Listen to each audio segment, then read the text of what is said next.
Puji Tuhan. Haleluya. Dan salam sejahtera yang dari Tuhan kita Yesus Kristus. Amin. Dan yang pastinya hari ini kita pasti diberkati oleh Tuhan. Amin. Amin. Amin. Haleluya.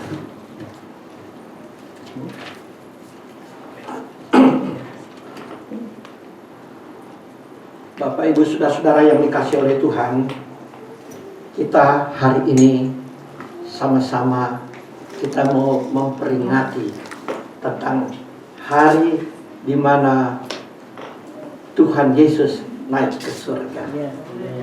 Haleluya. Saudara, sebelumnya saya juga mau menyampaikan ucapan terima kasih buat undangan yang diberikan kepada saya.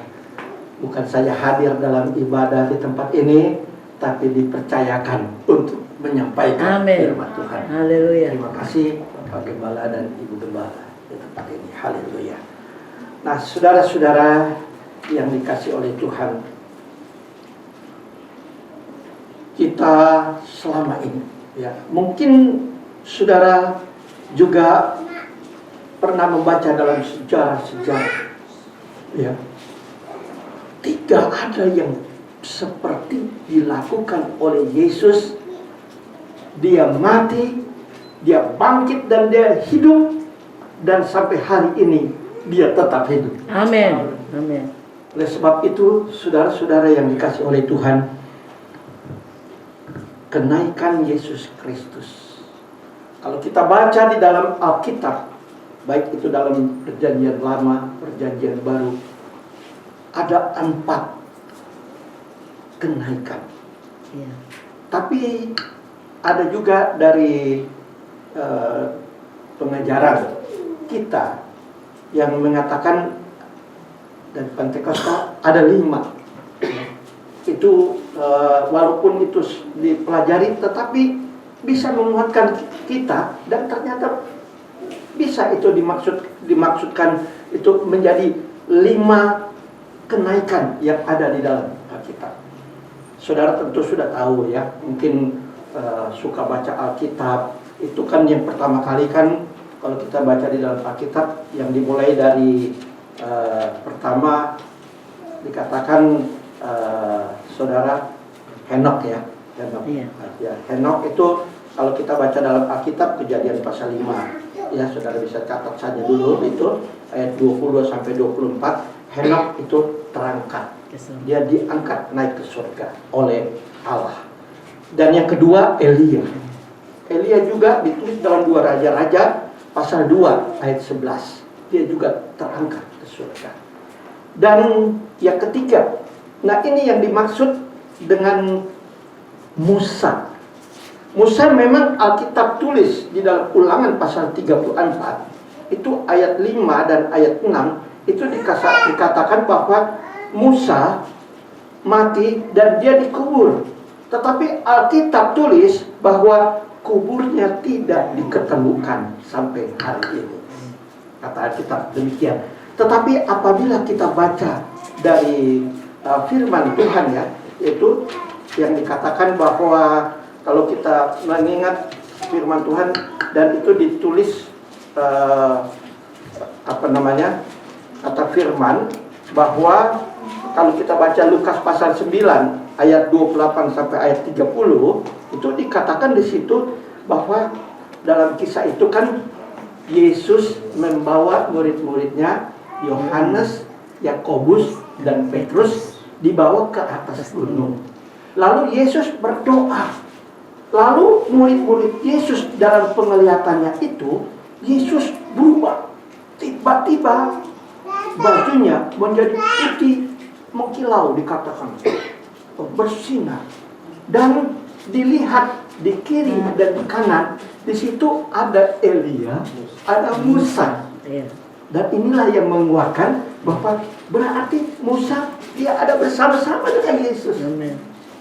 Dan Elia kan terangkat, dikatakan dalam Alkitab. Jadi dikuatkan di situ bahwa ia benar-benar yang terangkat itu pertama Henok, kedua Elia, ketiga Musa, dan yang keempat Yesus. Lalu satu lagi yang kelima, siapa yang akan terangkat? gereja Tuhan, saudara. Amin. Amin. Haleluya. Kalau 4 ini terjadi, maka yang kelima pasti akan terjadi. Amin. Kita bersyukur, ya. Nah, peristiwa Yesus itu, saudara yang dikasih oleh Tuhan, itu tertulis di dalam Alkitab Kisah Rasul pasal pertama dan ayatnya yang ke-8 dan ayat ke-9. Waktu itu kan Yesus berkata begini, kamu akan beroleh kuasa jikalau Roh Kudus turun ke atas kamu. Dan kamu akan menjadi saksi bagiku, baik di Yerusalem dan di Yudea dan di Samaria dan sampai ke ujung bumi. Wow, luar biasa ya. Haleluya. Jemaat di sini pasti selalu setia dalam ibadah. Bahkan ada di sini. Ya, tapi dapat dilihat bahwa saudara peka dengan firman. Artinya saudara semua di sini adalah kalau Tuhan datang, kita masih hidup. Yang pastinya kita semua di sini kita diangkat oleh Tuhan. Amin. Amin. Haleluya. Beri kemuliaan. Haleluya. Nah, saudara-saudara, sebagai ayat pemula hari ini saya ingin membacakannya. Kisah Rasul pasal pertama tadi, ayat yang ke-8 dan ayat ke-9. Mari kita akan baca bersama dan tidak apa, saya undang kita sama-sama berdiri. Amin. Mari kita baca Kisah Rasul pasal 1 ayat 8 dan ayat 9. Ayat pertama dibaca oleh saudara. 2, 3. Tetapi kamu akan menerima kuasa kalau Roh Kudus turun ke atas kamu, dan kamu akan menjadi saksiku di Yerusalem dan di seluruh Yudea dan Samaria dan sampai ke ujung bumi. Puji Tuhan, tetap berdiri. Sesudah ia mengatakan demikian, terangkatlah ia, disaksikan oleh mereka, dan awan menutupinya dari pandangan mereka. Amin. Puji Tuhan, silakan duduk kembali. Saudara-saudara yang dikasihi oleh Tuhan, jika kita melihat dari firman-Nya dan kita sangat percaya Yesus Allah Tuhan kita, Dia benar-benar Tuhan. Sebab apa? Cuma Yesus yang bisa melakukan seperti ini. Iya. Tidak ada siapapun kita melihat, ya. Nabi mati, rasul-rasul mati. Bahkan sebuah manusia menurut Ibrani pasal 9 ayat 27 katakan kita ditentukan untuk mati. Iya. Ini Alkitab katakan. Jadi saudara, hidup kita nggak lama di dunia. Firman Allah yang Yesus sampaikan kepada setiap manusia pada waktu dia menjadi sama dengan manusia, dia beritakan.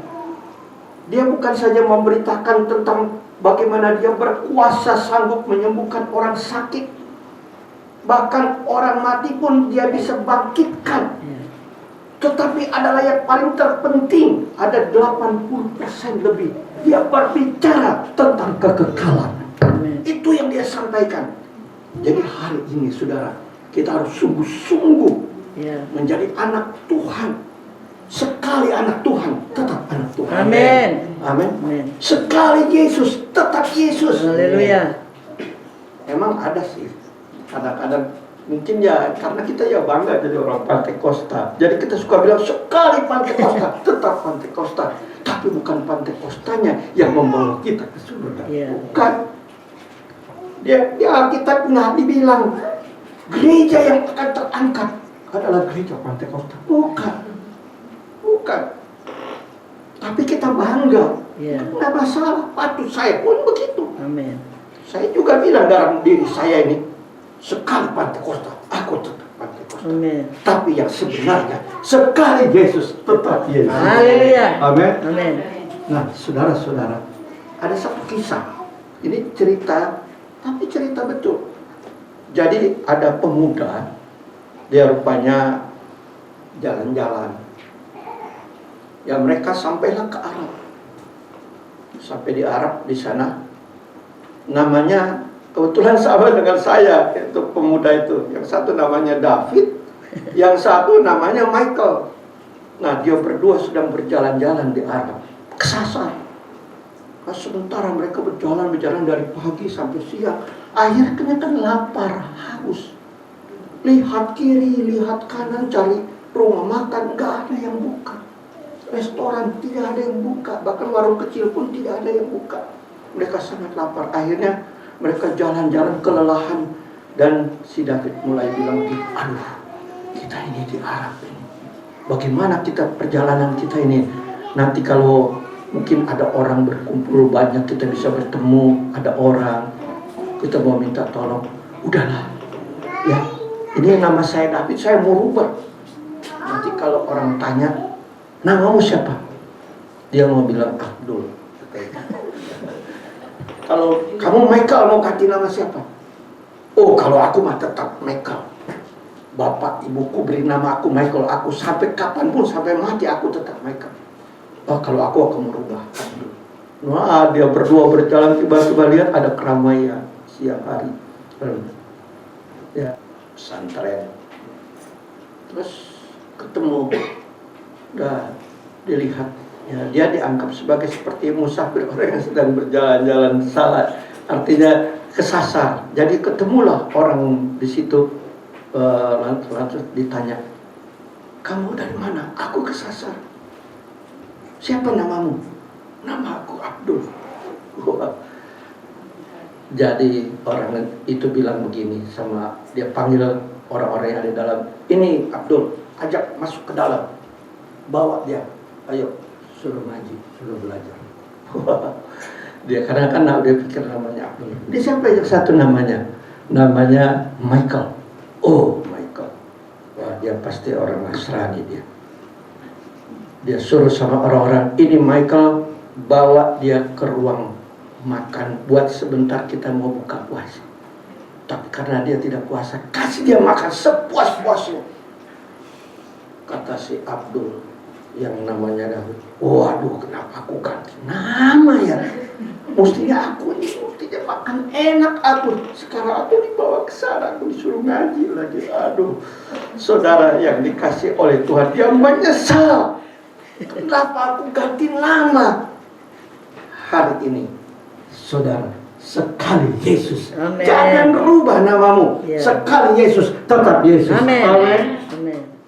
Banyak sekarang orang yang berubah cuman karena ini. Ya. Nggak apa-apalah menikah, nggak pakai Tuhan Yesus. Akhirnya kebawa dan hilang, hanyut. Hati-hati dengan dunia yang menawarkan. Ya. Amin. Amin.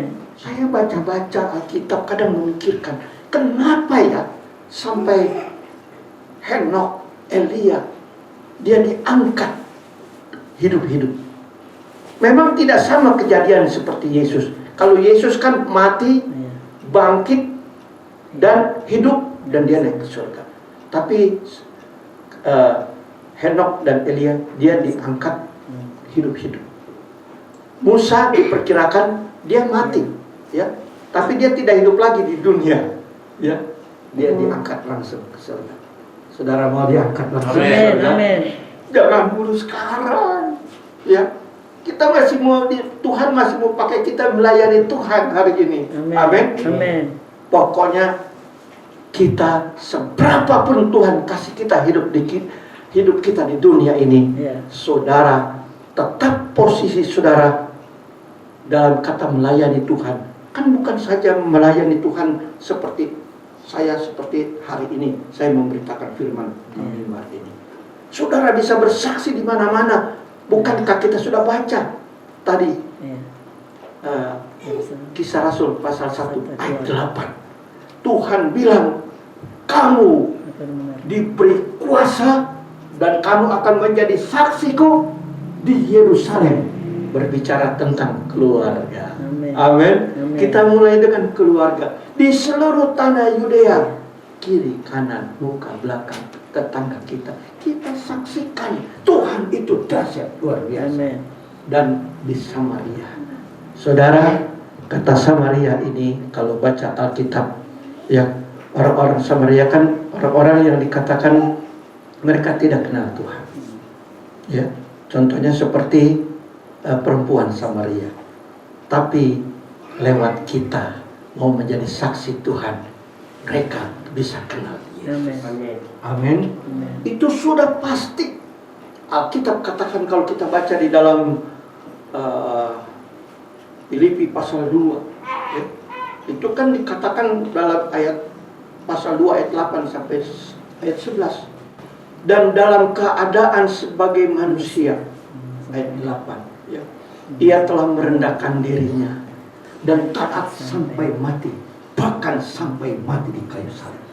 Ayat 9 berkata, itulah sebabnya Allah sangat meninggikan Dia dan mengaruniakan kepadanya nama di atas segala nama. Amin. Lalu ayat 10, ya, supaya dalam nama Yesus bertekuk lutut segala yang ada di langit dan yang ada di atas bumi dan yang ada di bawah bumi. Dan ayat terakhir 11 katakan, dan segala lidah mengaku Yesus Kristus itulah Tuhan bagi kemuliaan Allah Bapa. Amin. Saudara percaya Yesus yang mati dan bangkit dan hidup, Dia naik ke surga dan Dia tetap ada. Dia ada di surga, dia ada di dunia. Itulah karena Dia Tuhan. Amin. Ada orang bilang katanya di Alkitab Yesus tidak pernah berbicara dirinya Tuhan. Dia tidak pernah bicara. Tapi kalau kita baca ada di dalam firman Tuhan. Coba saudara buka Yohanes pasal 13 ayatnya yang ke-13. Injil Yohanes pasal 13 ayat 13, firman Allah berkata begini, kamu menyebut aku guru dan Tuhan. Lalu kata firman Tuhan, katamu itu tepat, ya, sebab memang akulah guru dan Tuhan. Amin. Saudara percaya? Amin. Jadi firman Allah benar. Ya.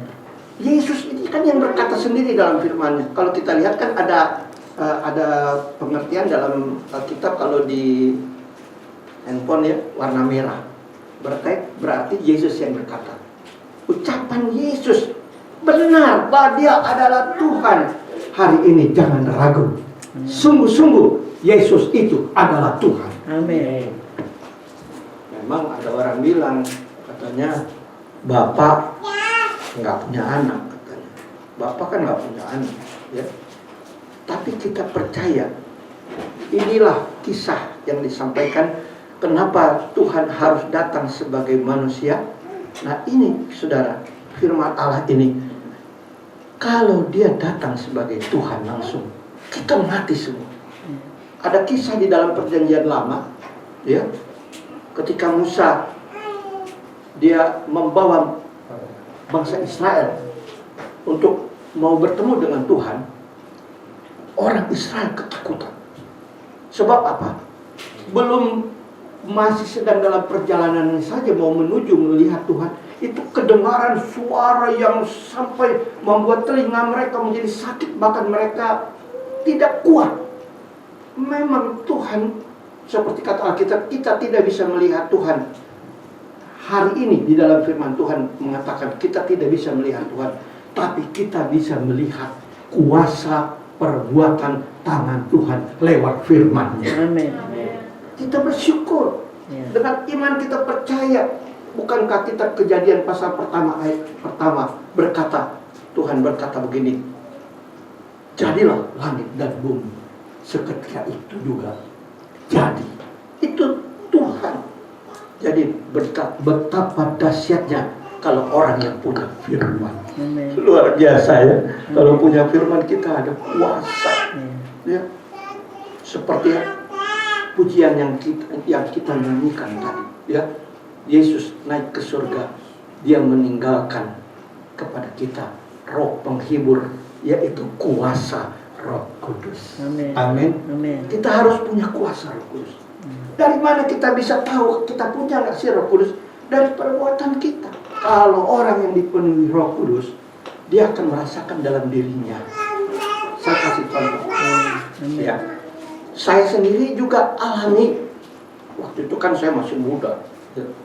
Saya lagi naik sepeda motor, mau ke gereja. Waktu itu kalau tidak salah, ingat saya mau Natalan. Jadi kan musim hujan. Saya naik motor, sudah pakai pakaian keren. Ya. Ini masih anak muda nih ceritanya. Saya naik motor. Ya, kami tinggal di Tangerang dulu di Poris. Jadi jalannya kan memang agak rusak. Hujan, gerimis-gerimis. Tadinya hujan besar, gerimis. Tiba-tiba ada motor dari belakang saya kencang. Waduh, basah baju celana. Waktu itu masih helm kan boleh pakai, boleh enggak waktu itu. Ya. Saudara, itu sampai ke muka saya. Otomatis dong saya berteriak. Saya sampai bicara, mau mengeluarkan kata-kata hewan. Saya tapi nggak hewan-hewan yang besar sih saya bilang. Cuman hewan yang paling kecil. Kalau orang sudah bilang tumbila. Tapi saya mau sebut tumbila kan, kalau di Jakarta sebut kayak gitu kan. Jadi saya pakai bahasa orang Betawi lah. Saya bilang bang. Pasti saudara sudah tahu. Tapi Roh Kudus ingatkan saya. Jangan teruskan, kamu akan berdosa. Itu Roh Kudus luar biasa pekerjaan.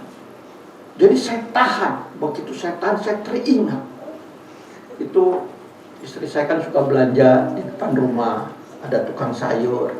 Tukang sayurnya namanya Bang Saat. Ya udah jadi begitu Bang Saat tukang sayur.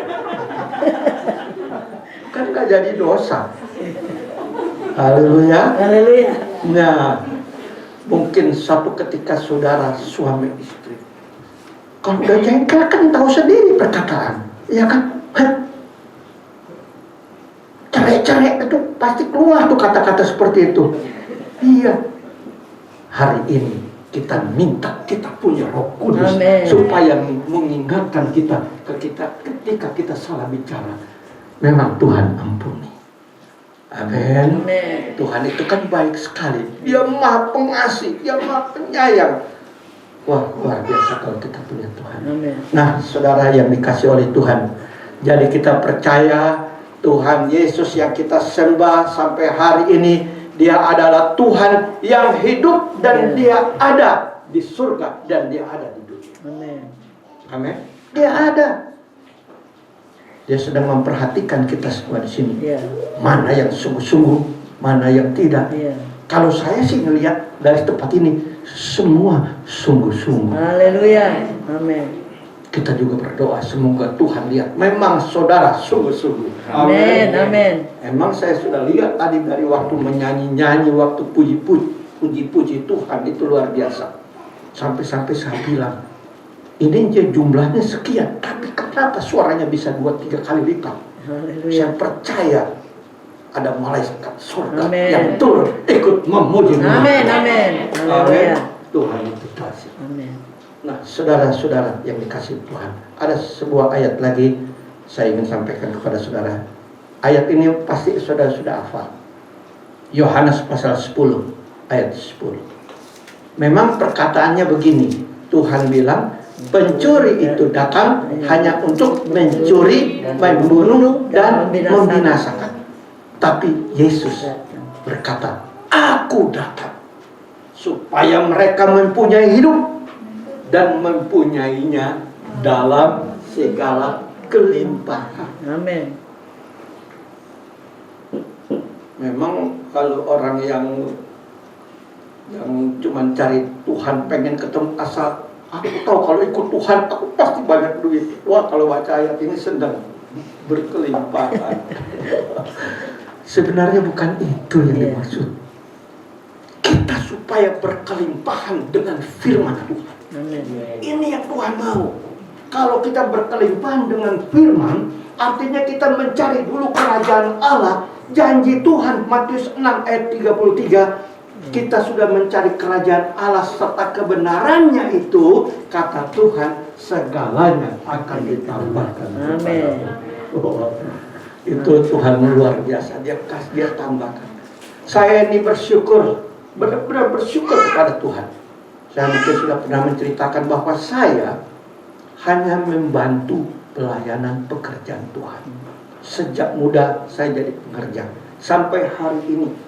Dulu saya masih suka pel-pel gereja, atur bangku dan lain sebagainya.